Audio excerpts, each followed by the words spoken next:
Hello, my name is Sensei Alex Kakuyo, North American contributor for Buddhist Global. Thanks for joining me for this episode of The Ordinary Buddhist. The title of today's Dharma talk is Sacral Realism. Before we get into that, please subscribe and hit the notification bell. That way you'll be notified when I post talks in the future. If you wouldn't mind hitting the like button, that'd be great too.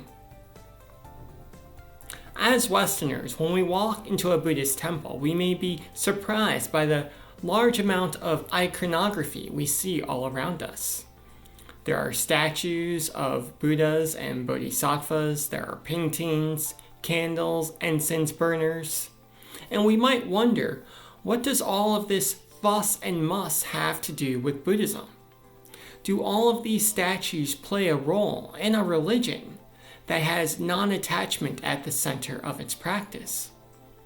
And the answer to that question is yes, they do play a very important role, but to understand that role, we first must understand the concept of sacral realism.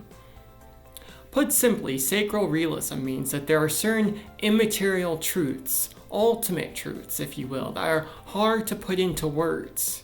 And as human beings, we need physical representations of these ideas in order to fully understand them.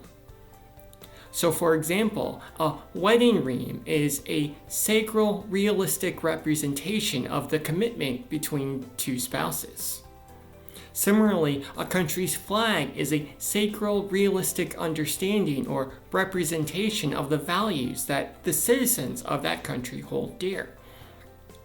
In the context of Buddha Dharma, when we see an icon like a statue of Kannon, the Bodhisattva of compassion, that is a sacral realistic